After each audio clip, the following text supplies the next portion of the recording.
everyone, hey and welcome back to yet another episode of Battle Rap Resume. This is your host, Tom Quee. Thank you so much for joining me. Thank you if you are, following us on Twitter, you're supporting us on Patreon. It's patreon.com/Battle Resume. I'm going to get into Patreon a little bit more. I know, a gasping audience, no, but a little bit more reference there after we get through these. Episodes like this, for example, will be on the Patreon, so you can serve us there. We got our email as well, battleresume@gmail.com. We got our Redbubble, all that good stuff. And just before we get into today's guest as well, I want to just give a quick shout out, like I say, to the Patreon. One of the things that I've started doing now is people that are donating. There's about 33 of you at the moment, so thank you so much. I want to just give them a quick shout out, really. That's kind of one of the little tiers you've got on the thing. Another one would be listening to an episode like this, weeks before they come out, all that stuff. So yeah, just 5 of them. Dav Lynch, thank you so much, man. Brett Ward, Verse Tracker, Ryan Martin of Verse Tracker, the famed website, donated to thank you. Hampus Peterson, who I remember we spoke at 8th birthday pre-party, long time sort of fan and listener. Shout out to that guy, great guy. And Stefan Alger as well. So thank you so much, guys. We've got the Patreon as well. But with that out the way, we're going to get to, one of my favorite things about the show is having recurring guests, people that I like having on. I look forward to sort of, just discussing battle rap. One of them is the man, Lazy Arse Jack. How's it going, man? Yeah, man, really good. How are you? I'm well, and we are catching you in the sort of, the timeline of battle as kind of post-Bizzo Bond body bag. Yeah, I don't know whether it was necessarily a body bag if you break it down bar for bar, but certainly his stumbling and choking made it come across more that way. It was a unique experience for me watching that battle that I don't really have with anything else, because obviously, you are a student in Oxford, we live in the same city. There have been times where I've heard your bars beforehand for quite a few battles, and I don't know if you recall, but I remember initially hearing you read your bars off that iPad kind of imitation gadget you have, and you were performing it, and I was freaking out. I thought, the bars were absolutely exceptional. And watching it, is it fair to say there was a slight loss in translation there? Obviously writing's still killer, but the performance from you wasn't like the A killer that I know. No, man, there were, I don't know, it doesn't seem to matter what I try with my delivery and my performance. There's always something that I don't like about it. And so for the majority of the first round, I just kept my left hand in my pocket to try and sort of stop me from running around everywhere and, flailing my arms and screaming. And it worked to a certain extent. But then eventually I was just like, you know what? I'm not getting the energy that I wanted behind it. So I'm still trying to work out how to tread that line between not having a breakdown on stage, but also keeping that energy up, I've been doing a lot of thinking about battle rap. What do I like about battle rap personally? And ultimately it is writing, that is kind of what I look for. And I think, again, in the Bizzo battle, some extraordinary lines, and you could tell by the crowd, the caliber of the watchers, that they knew this was fire. Yeah. I was getting quite a lot of love after that performance. But the other thing was, I got the feeling like there were kind of a few people there who maybe weren't such ardent battle fans. They'd come because it was a free event, etc. Because if you're coming to a Training Days event, you probably know the Training Days roster. Yep. You're probably, but a lot of people were coming up to me and clearly had no idea who I was, and and sort of asking questions about it. But they tended to be the people that were getting the most gassed, because it's what I always say. When you start coming out with that kind of aggressive, really fast. Sort of barrage effect. Right. No one expects it to come from me, and I think that was especially true. And there were plenty of people there who clearly had never seen me battle before. Yeah, I think if there was kind of a board game where you matched battlers' voices to their profiles without knowing what they sound like, I would peg you for a Shuffle T type timbre, to be honest. So when you have that kind of ninja blade attack, it is it's all the more powerful. And yeah, obviously I want to urge everyone to go back, watch that battle. Don't Flop isn't dead. They're still releasing Training Days battles, guys. There's something to hold on to. I think we've got Scribs Carbon next. Oh god, there's nothing to hold on to. But still, the thing I was looking forward to most, and it is Training Days affiliated, was yourself versus JB. I think we quote unquote leaked it on this show initially, and kind of forced hands and stuff like that. Is that still happening, or? Yeah, still going down. The whole Next in Line 2 event is going down. Whether or not it'll be a title match still, I don't know, because the thing is, based on Danny's posts, he's been saying that Training Days is going to continue in one form or another. If that's true, then I hope it still is a title match, because I'm competitive. I'd like to have that accolade. Yeah. But the battle is going down. Whether or not it's title match or Training Days, I don't know. Yeah. Yeah, and, getting into what we're talking about here, drops, or, you can also call them talk to ems or webhams or whatever, performances, soliloquies, for want of a better word. It's a glorious thing. It's a brilliant way to use this roster of incredible talent to pluck these guys out of this paradigm of the free written rounds, the one-rounders, into opponentless, just kind of almost natural environment where most of these guys came from. Like, what is it about, these kind of videos, Jake, that you really dig?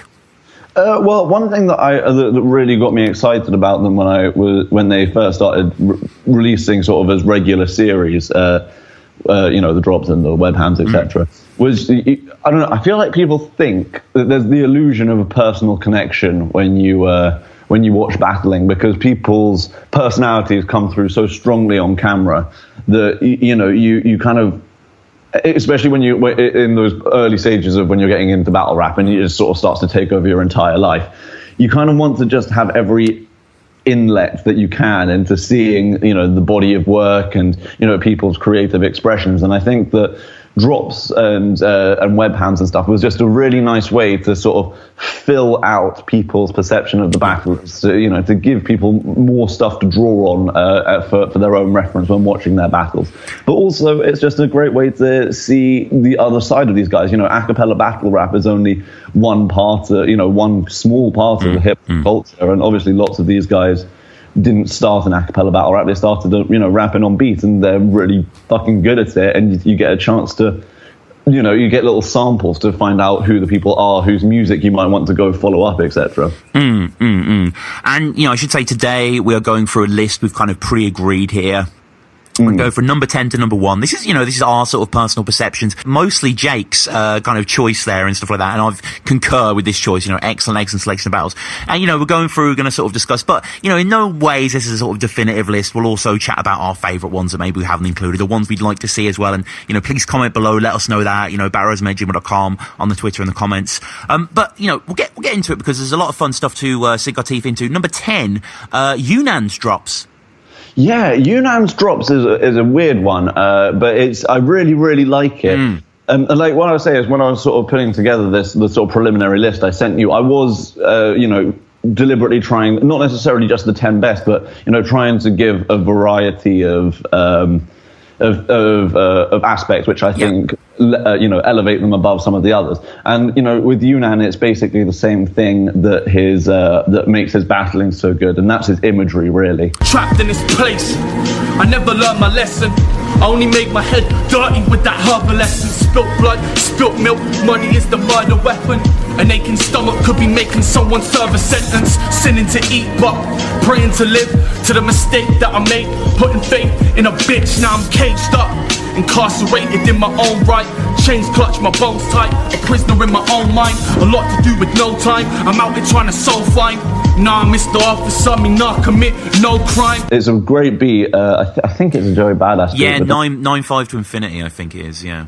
Yeah, but he's just got some great lines in there, and it's shot in black and white, which I think adds a really nice kind of intensity to the whole thing. Yeah, and that's what I want to touch on with each of these drops as well. The cinematography, kind of, they're very subtle. It's someone just delivering a verse to a camera. There's no real mise en scène to it or anything, but still, I love even this one, which I think's on like a student union steps or something. Yeah, I was trying to work out what that is, but I couldn't, Yeah, I've got a feeling it might have been sort of where they did Fifth Birthday and those sort of areas, because it was kind of that era, but maybe not, I'm not quite sure. But yeah, Yunan's drops as well. It's kind of one of the longer ones as well. Not as explosive really as some of his performances, a bit more laid back. He'll often repeat himself and croon almost as well. And kind of, he uses his voice, like Yunan throughout his battles, like I'm thinking, especially in the dialect battle, he can get a roar on, he can get a whisper. He's got a very dynamic vocality. Yeah, absolutely. And it's one of the things that keeps him interesting to watch is the way that he utilizes that. And especially when you watch, the new Nanimus battles, right. He can really calm it down now as well, and he's learned the value of that too. If you give people a neutral to compare the roars and the whispers to it, it really just, the variety, it just keeps you engaged. And there are, there's so many battlers and rappers who get criticized for being monotone. That's something that you could never accuse Unanimous of. No, entirely. And Yunnan, I like, is it unfashionable to say I preferred old Yunnan to new Nan? Maybe, but I think it's old Yunnan is the guy that got me into battling, really. Well, one of them, I used to love just watching him. I think it was like him versus Pedro and him versus Zen. I don't think his performance against Zen was quite as good, but as his one against Pedro. Yeah. Just seeing him scream in a guy's face is massively satisfying. Yeah. The ass cracks, say, jam-packed with man shaft or something like that, I think is one of the multis that he has here. It's he goes really far, actually. If anyone knows a sort of cemetery sequence from that battle, I don't really want to discuss it, but it's one of the most disgusting things in Don't Flop, actually. It's very far. It's very Yunnan, and that's the Yunnan that I like, the Diz Yunnan, even the Chris Leese Yunnan, I think is one of the best Yunnans. Dialect as well. It's a fucking amazing battle. I love that battle. But, we got to push on because there's lots and lots to get through. Gemini, who, is someone that I adore, really. I find there's this compilation, it's about half an hour long, the best of Gemini, and it just collects kind of his first 3 years up until Dialect, I think. I can't get enough of that shit, man. What is it about the way this guy writes, he performs? It's just insatiable. You know what it is, man? It's something about that. When it's just it's believability, isn't it? When he steps on stage and he starts giving you that death stare. Like I was stood for Gemini versus Tox. I was stood just behind Tox. Well, I say just behind. I was right at the back of the crowd as per. But it meant that I was basically I could see the Gem's line of sight, and it was just he wasn't even death staring me. He was death staring Tox. It was still fucking unnerving, and you just know. And then he says everything with such conviction, and he doesn't react to his own bars. He just stares at you as if not only did he expect that reaction, but he feels like that reaction isn't even enough. And we both know, both of us in the ring, we know that I'm killing you right now. It's like he's the embodiment of Sharon's, look at me when I'm killing you, but way less cringy. Yeah. And the drops itself as well, it's not got the bravado of some of them, it's not really got the salsa. Asked the little boy who's barely seen his father. Last time he seen him, and it led to a complete disaster. Broke a plate over his mother's head and made her clean it after. The frequent drama, man, he cries because he's seen her scarred up, beating hard. She's battling with carnage like she's Peter Parker. Screaming, asking, can he leave? He can't. Kai feels powerful while standing there and chipping out a weakened armor. The little kid, all he can ask is if she need a plaster. I wish she did, but she just needs a decent partner. She slits the risk cause this abyss ain't got no bliss in it. He sits and listening, wishing that things could be so different. And this is actually why I picked it out. I think for in terms of focused and incisive lyricism, you can't do much better than Gem's drops here. It's a narrative which just flows, and that pays testament to his control of meter and rhyme, because to find the multis which are perfectly relevant and don't feel forced, to just progress the narrative at a natural pace, and also to give things the kind of treatment that they deserve, considering the type of themes he's rapping about. I think it's an absolute feat. It feels effortless on his part.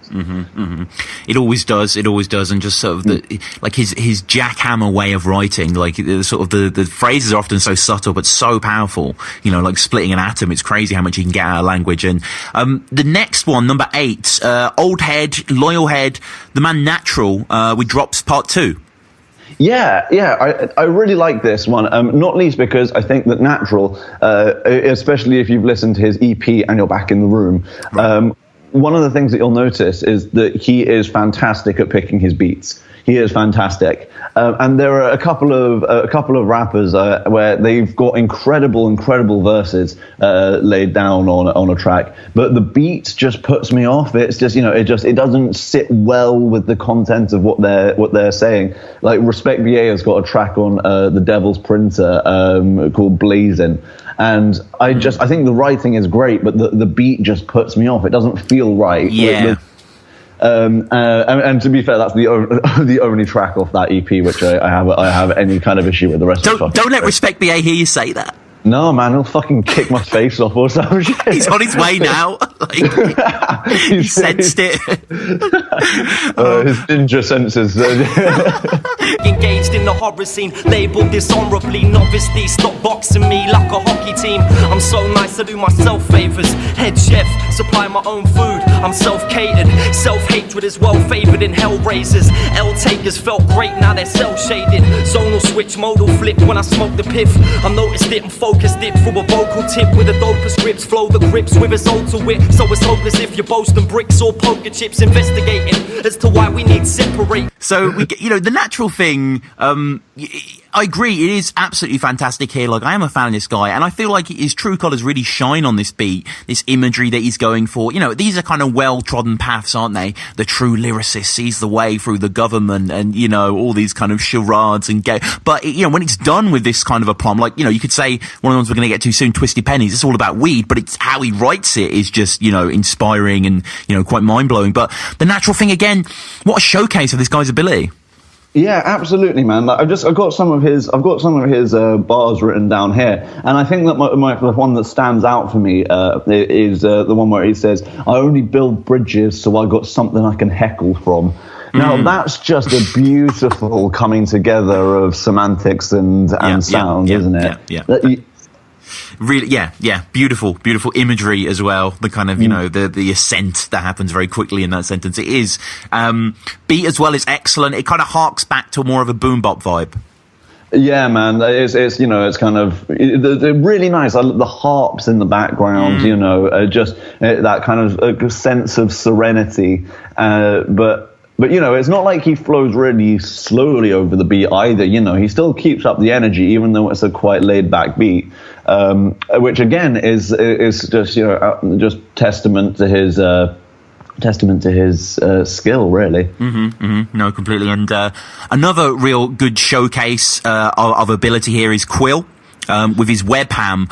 Like, Quill had a bit of a slow start, always respected as a writer. I remember when he battled, the guy, what was he called? He was like a bin man, he was like a Christian bin, Next Gen. He battled Next Gen, that was quite a good battle, some funny stuff.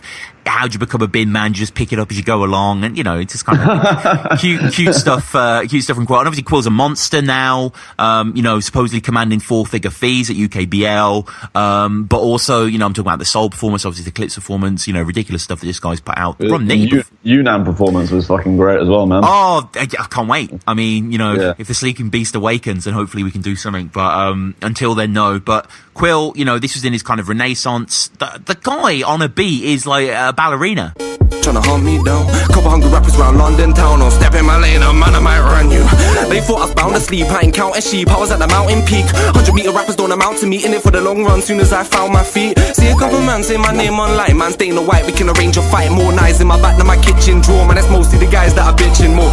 Mention my name, I'm building it. Fine with that, I find out where they've been hiding that. It's either online or behind my back, but I won't let it slide. Or aside from that, I can never beat, let me ride up on that. Two-siders, one either side of my hat, get drunk. Then show me where the cipher is at. Punchline for days, the Mike Tyson of. Yeah, which is hilarious considering that he put out a send for a couple of people a few years back and really didn't stay on beat at all. But now he stays on beat. He and he switches up his flow more times than we could reasonably request him to do. But also the thing that really sets Quill apart for me, both in his battles and on beat, is his showmanship. He really knows how to, you know how the various bits in his battles, he'll do something like Against All, he did that bit where he kind of almost sung, and he was like, rap with me soul, rap with me soul, rap with me soul, and then he went straight into those bars, I'll put a blade in soul, like James Bond. And it was, he really knows how to use that musicality to, then create a juxtaposition with something really hard hitting. And I think I see elements of this in here. He's got that bit where he says, no one in my pedigree, and then he kind of gives this, open sesame, show like Jeremy, my head blown like Kennedy, rah. And it just gets you gassed when you're listening to it. No, completely. And it's part of this session that we're going to return to in a few more little editions. The sort of studio session they did where they filmed loads of drops. That gold came out of that room. Yeah, man. Well, that must have been an intense day to be filming, because even so, like we say, we wanted to mention a couple of the sort of unsung ones. Heretic and Danny Jack both have really good drops, Right. and just in terms of their musicality, Heretic, is obviously massively talented in that respect, and that really comes across in his writing. But then, if you want something that's very sort of thoughtful and emotional without coming across as cliched or preachy, Danny Jack does that on his. And I really think it'd be worth people checking out Danny's music, because obviously he catches some flack in the battle scene more for just posterity's sake than anything else. It's been going on for a long time. Why stop now?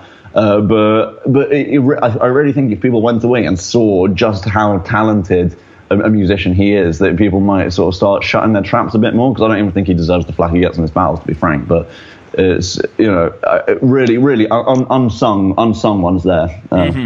Certainly, yeah, there is some hidden treasures, and I'm glad that we've kind of picked someone that is similar to that. People that maybe they don't pick up on. He's had some great battles. I just watched before we went on air him versus Sleepy, which is the biggest robbery in the history of battle rap. Actually, Sleepy kind of got the robbery against Shocks as well. No offense, Sleepy, I know you're a good guy, but you lost to these supreme writers, one of which is Twisted Pennies.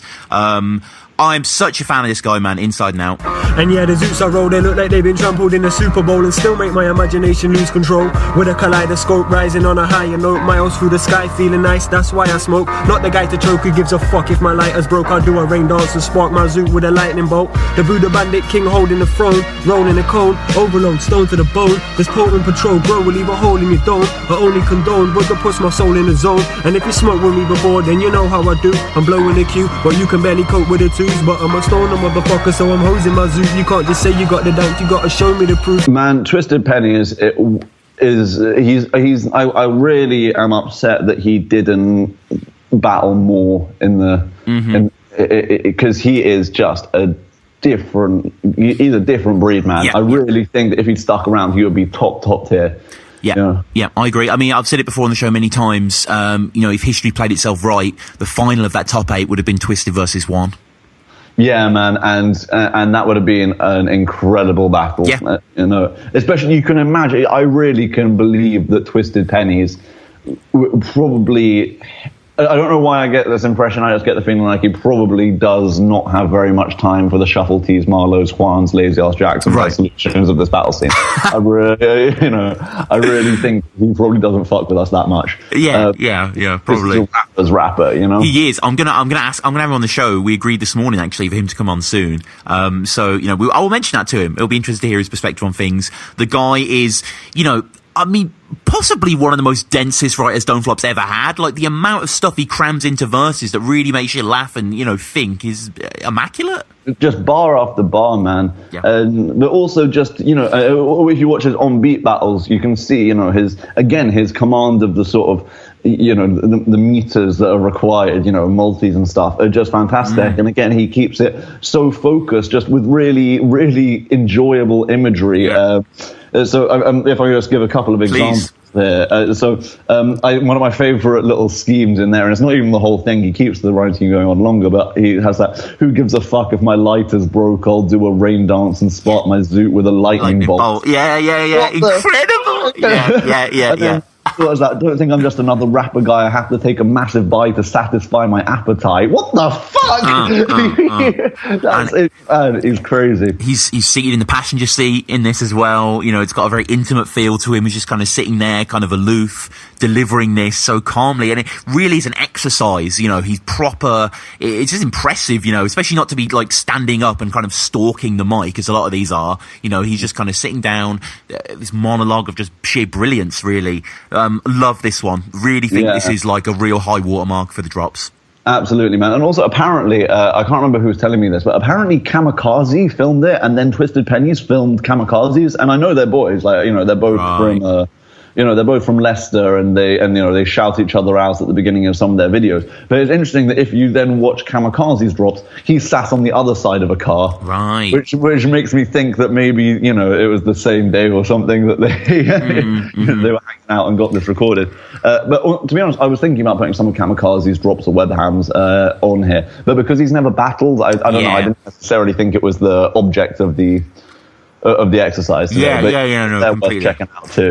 Yeah, that's a whole nother episode, really, non-battlers that have done drops, because there's quite the extensive catalogue, good and bad. I remember when I did like top 10 most disliked Don't Flop videos or something, had Subsy on, this absolutely awful like Wolverhampton MC, and just kind of, God, I remember this.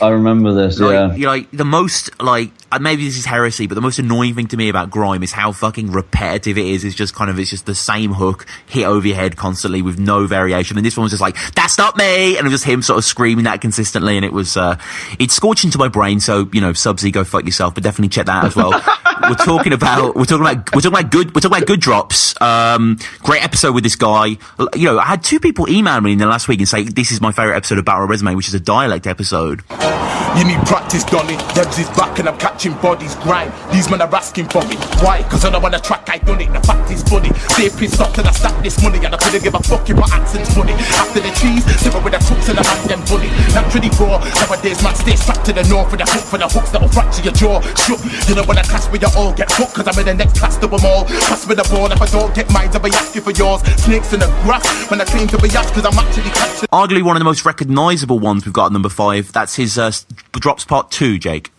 Yeah, I think this is, I remember this dropping. I think Yunan's came out the week before Dialects. And so I think I watched Yunan's and I was like, oh shit, this is some heat. This is crazy. And then they dropped Dialects the week after and I was like, oh, well, they just upped the standard again, didn't they? Because, I don't know, I've actually written down here next to my heading for Dialects. I've just gone arrow and then I say no need for notes. Right. Because oh my God. With this one, it's just, to be honest, at points, I cannot understand what he's saying. At points, I cannot understand what he's saying. I understand some of it. But, the accent and the speed of his flow sometimes, means that I can't catch every word.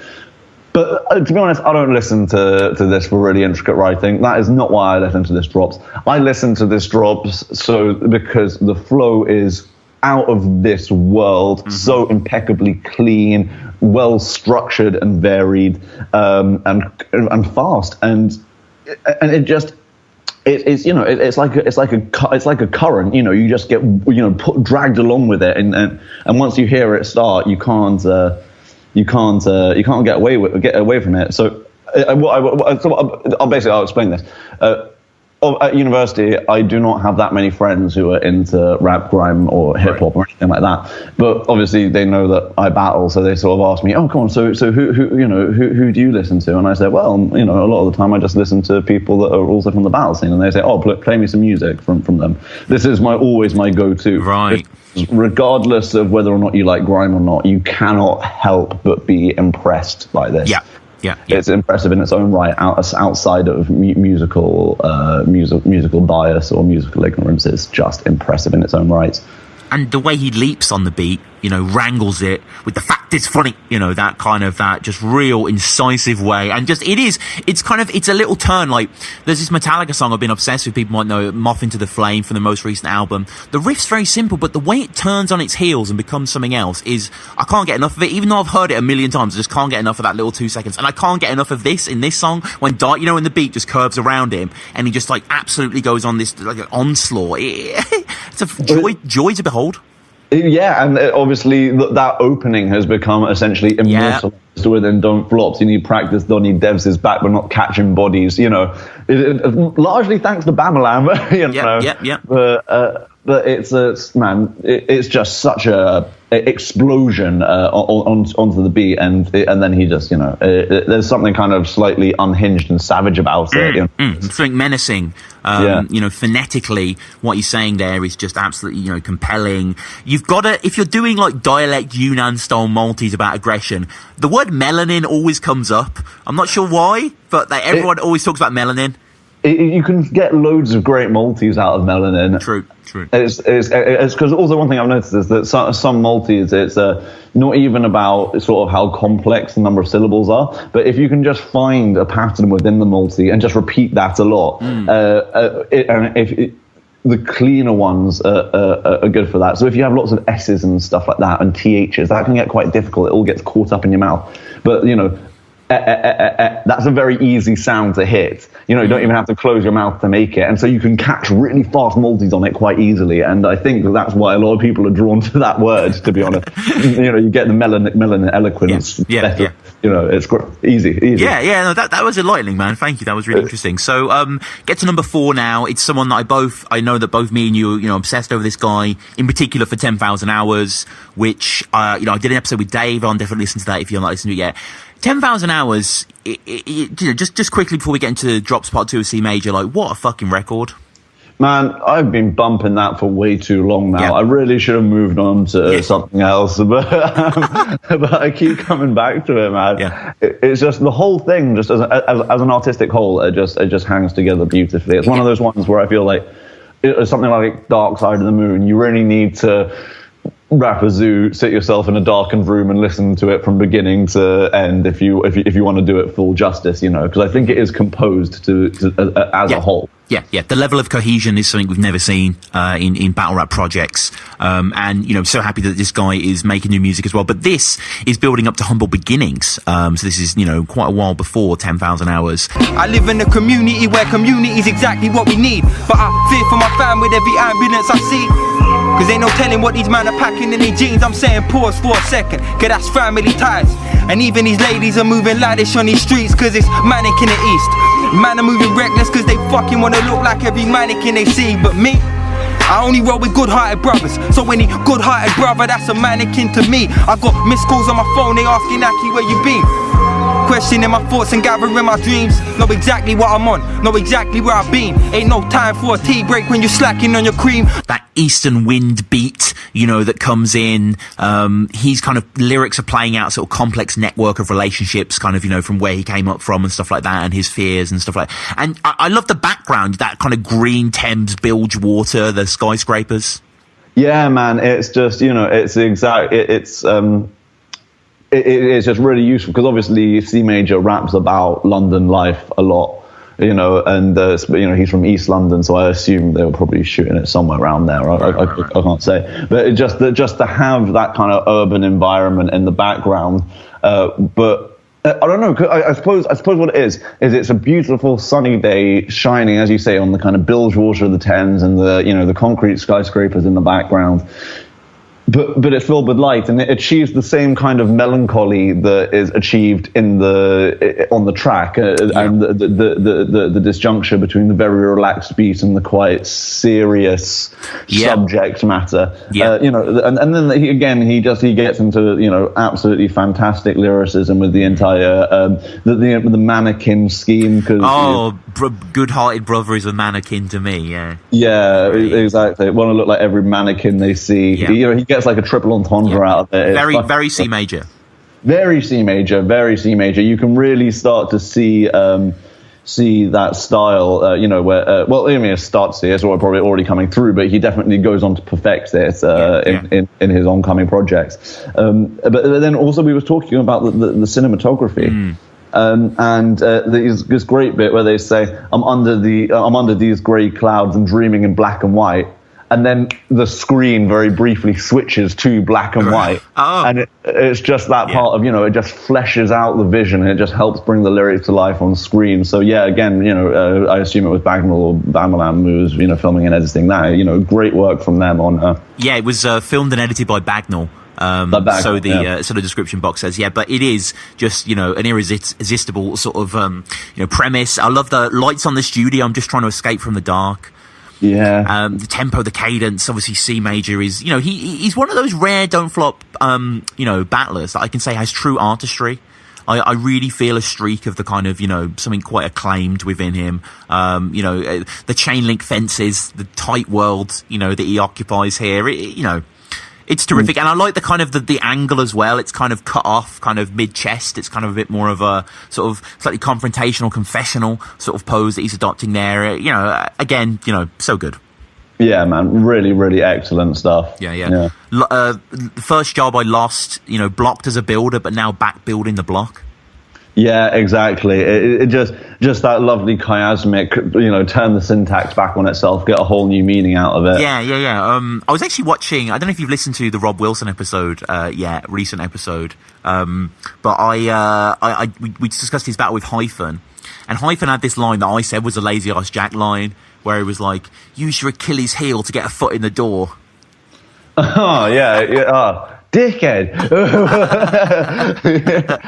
Son bitch, man. So we get to, our top triumvirate, trivium, whatever that word is. Number 3, we know him as Archaic. He's Ark now, but oh my god, man. Ark is tight as fuck in this. It's crazy. Battle rap's the same, it's stuck on the 3rd season. I'll be back in the 4th when there's someone that's worth beating. Until then, I ain't showing up for work reasons, and the fans will get these middle tier pricks the earth feeds them. Look, all I see in the scene is a bunch of sidemen, and them sidemen stood right beside them. Who's your top 5 then? I'll fucking steamroll them. Think they're the GOAT? Well, I'm a wolf in sheep's clothing. Please, Rowan, you must have known that I would murder them. I might have burned a bridge, but fuck it, I'll learn to swim. So keep phoning at the rate the scene's growing. All I see is a bunch of herbs on a lawn that needs mowing. Man, this is but anybody who's thinking about getting into rap, anybody who's thinking about getting into battling, and you're worrying about which multis, because every battler has, or rapper has that problem of you come up with a big long list of multis and you don't want to kill your darlings, you want to use all of them, and then you just end up with this really crammed, disorganized scheme. If you want to see how to use precise selection of your multis to create relevance and cohesion, watch Ark's webham, because he does it differently at points. The example that really stands out for me is, I might have burned a bridge, but fuck it, I learned to swim.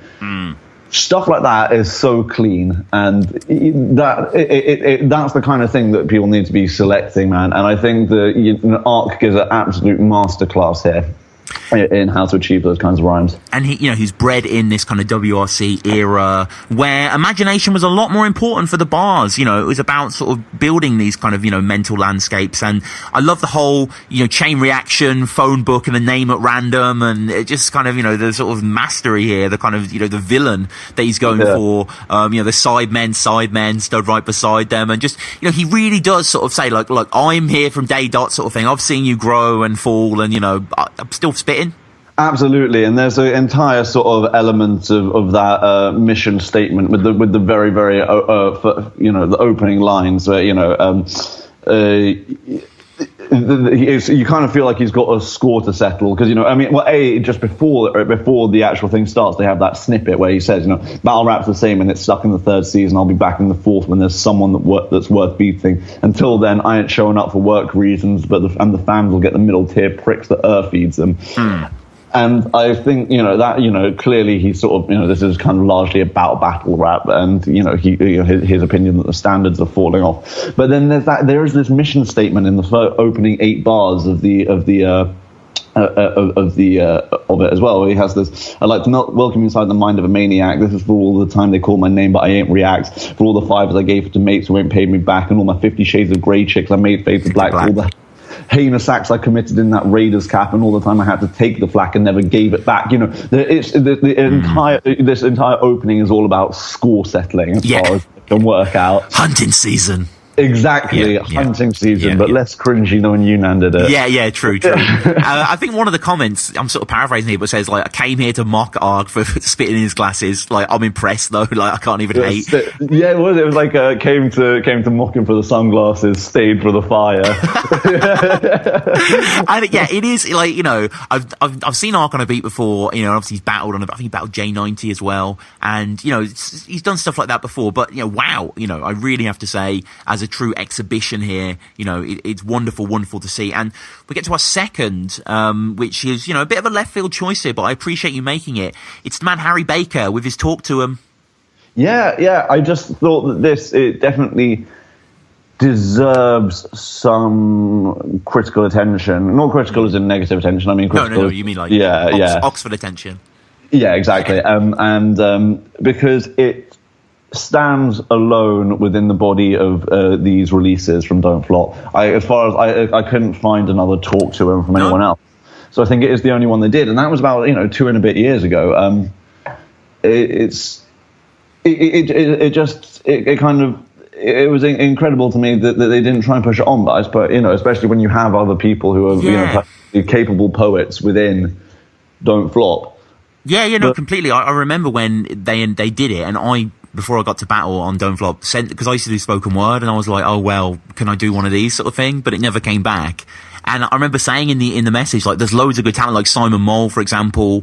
I'm sure lots of other people as well. I mean, who else? Mark Rist, I suppose, could have done Mixie. Mark Rist, Crofty, Shonda.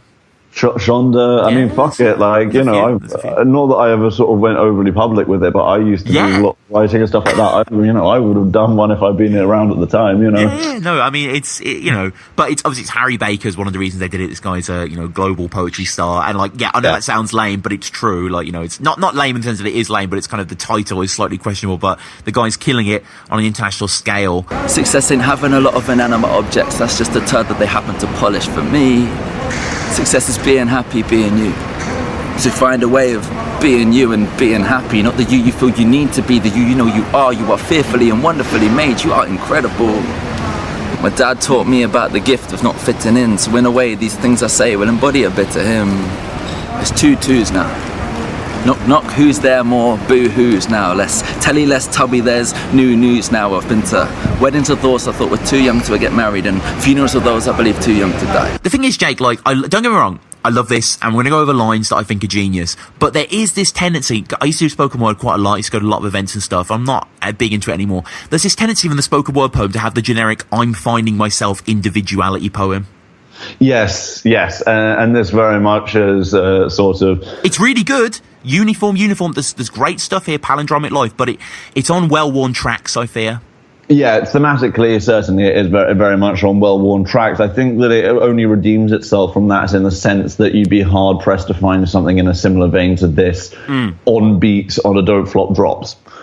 True, yeah. So I think contextually it stands alone within this, but certainly you're right. If we put it back into its original context, it's a fairly well-trodden path. Yeah, but again, Harry Baker, I adore the guy. He was instrumental really in me sort of getting into performing and battle rap and stuff. I listened to our episode, we've spoken about that before. But obviously incredible talent, capable of so many good puns as well. Enviably, he really can go any distance. And stuff like his idea of success, the material success, the inanimate object sort of thing.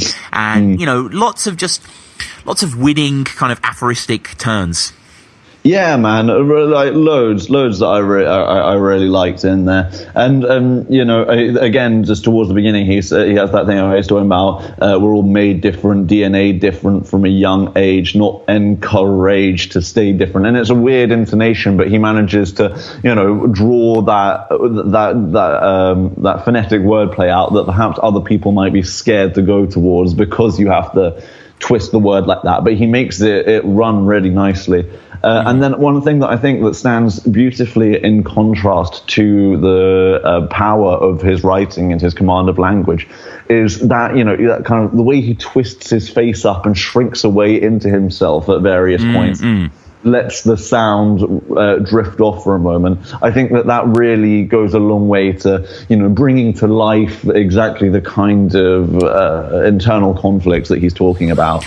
And you mentioned, the way he kind of garbles his words so successfully. I love when he mentions Anish Kapoor, the Cloud Gate, that sort of Chicago sculpture.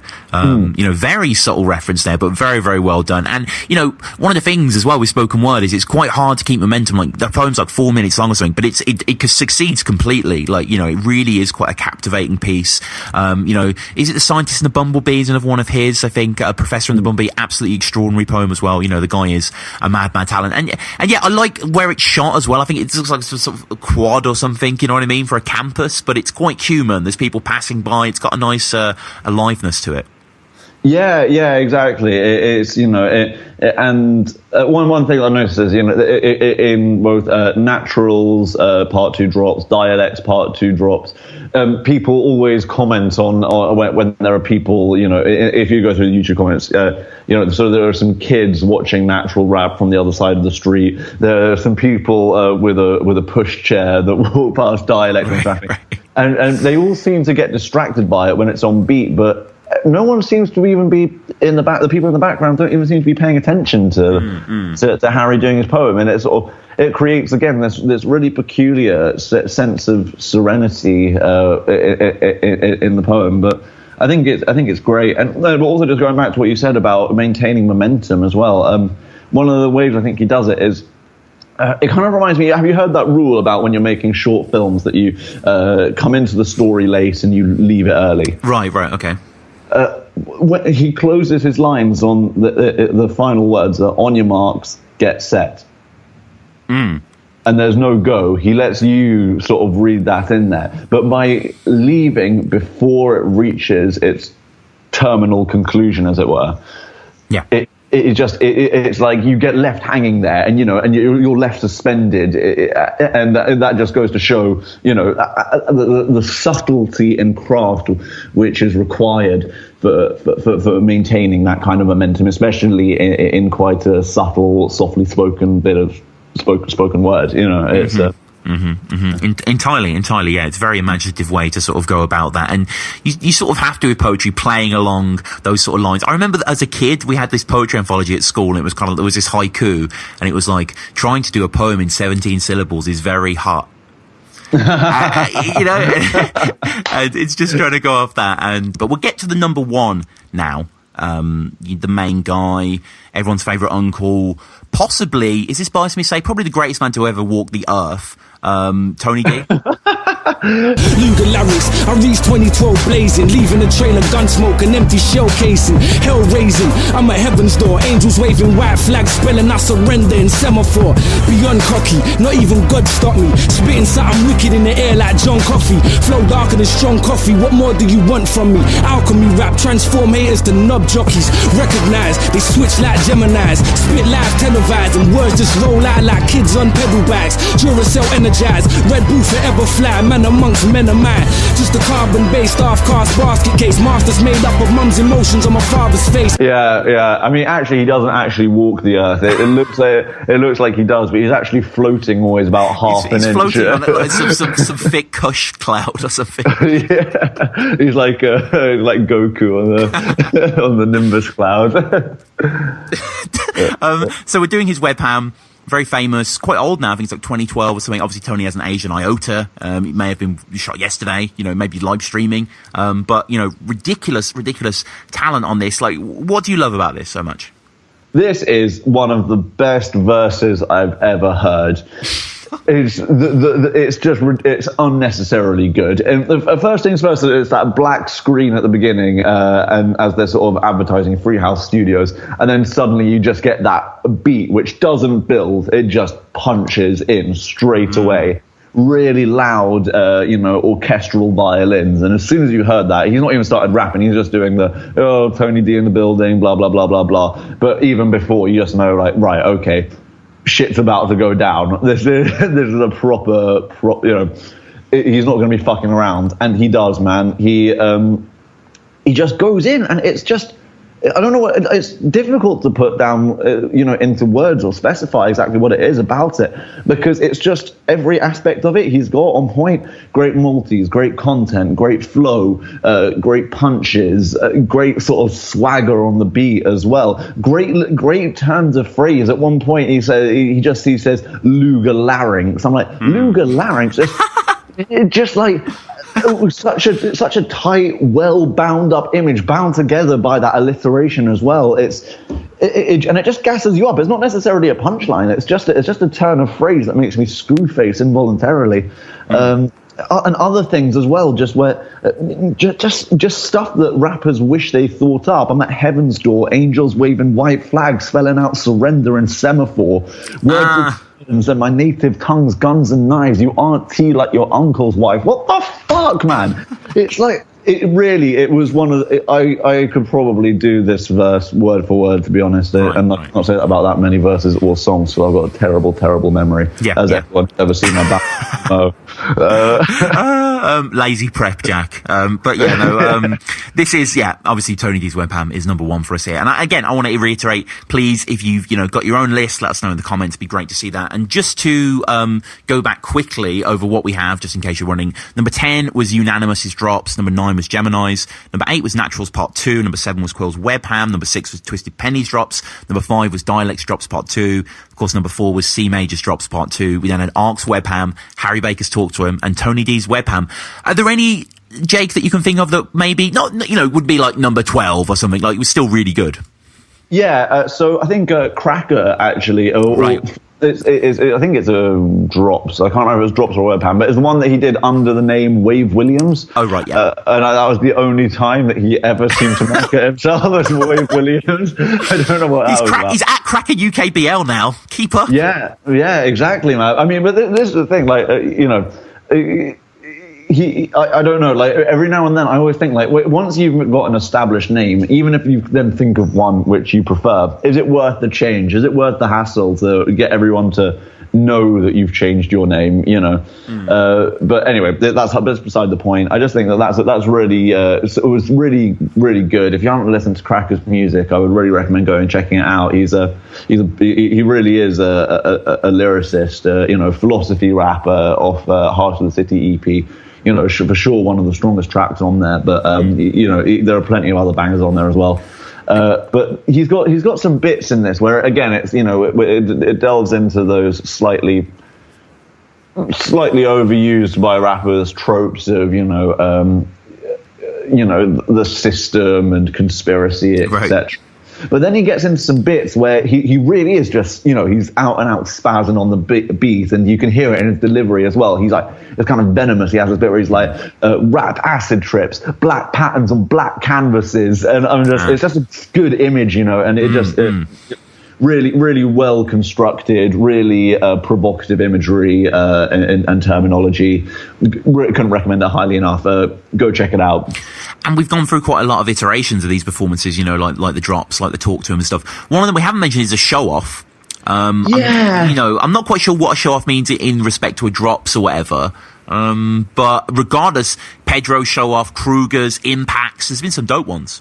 Yeah, there have been some dope ones, but there have also been some which I was feeling slightly less. But I was thinking that putting this list together, I really should try and get one of them on there. But I thought that there were others that that perhaps deserved the place more. But certainly, if you go and watch Kruger's show off, he does his thing. It's just unusual as usual. Yeah. Tenchu as well had a great one.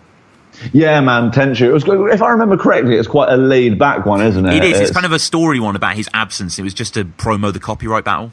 Yeah, exactly. And he sort of speaks about racism and battlings at a few points and stuff like that, doesn't he?